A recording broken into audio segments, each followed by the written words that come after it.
Hi, my name is Tom along with Daily FX, and today I'd like to discuss with you about the stochastics indicator. It's actually one of my favorites, so I'm really excited to be able to share this with you. Now, in order to use a technical indicator to understand what it can do for you, I think it's important to understand, first of all, that they are tools designed to help you time your entry. Okay?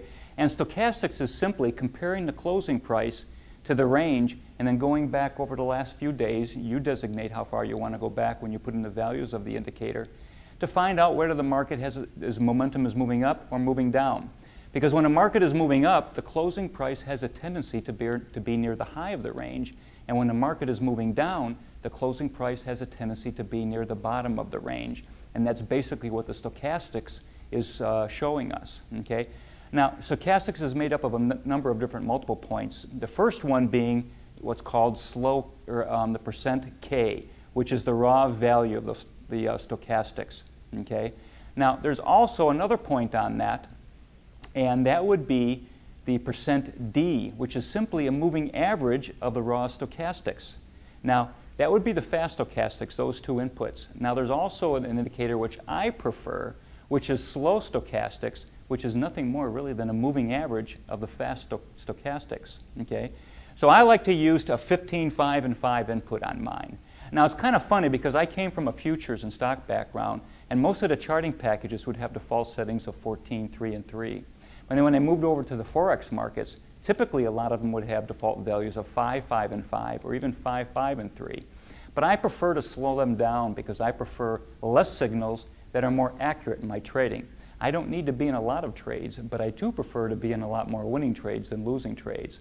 So I slow it down to 15, 5, and 5, 15 representing, for instance, on a daily chart, that I'm looking at the closing prices compared to the range for the previous 15 days.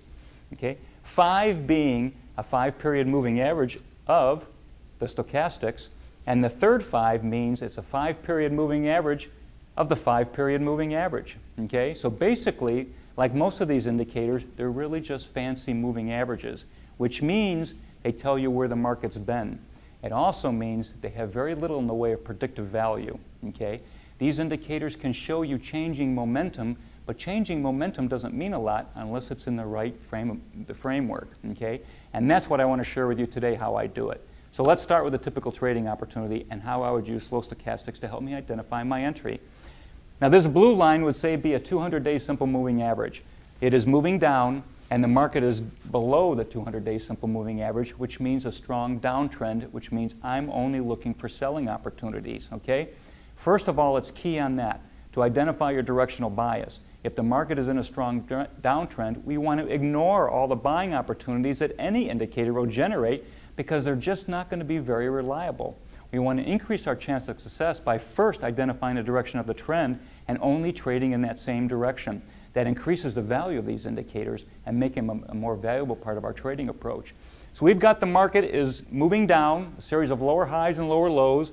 The 200-day moving average is above the market and is also moving down. I'm only looking for selling opportunities. And again, I'm looking for that typical ABC formation. A being the top of a trending move, B is the bottom of the trending move, and then point C represents the end of the corrective move off of the low.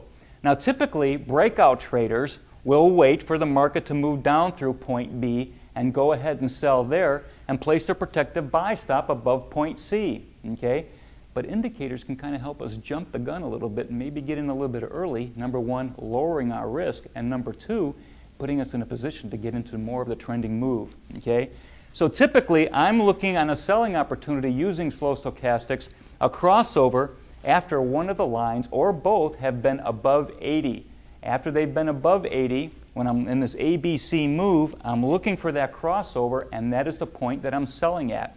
Now, that's going to be somewhere between point C and the move down through point B. Okay? Now, sometimes the market will turn around and move up through point C again, but I'm willing to take that risk because, again, my risk on the trade is lower because I'm getting in before the break through point B, and I'm also putting myself in a position to be in on more of the move, thereby increasing my profit and giving me a more favorable risk-reward ratio. But again, the technical indicator is the last thing I want to refer to in my trading approach, not the first thing. The first thing I want to do is identify the trend, make sure I'm in a strong trending market, only look for trading opportunities in the direction of the trend, and then I want to look for a move off of a low if in a downtrend. Otherwise, I'm looking for a rally up to resistance to sell. On the flip side, if the market was in a strong uptrend, I would be looking for a pullback down to support. At that point in time is when I want to use my slow stochastics indicator to help me time my entry. Used in that proper format, whether there's a top-down approach to our trading, that makes this tool valuable input to any trader looking to better time their entries. Again, thanks for joining me. This is Tom Long with Daily FX.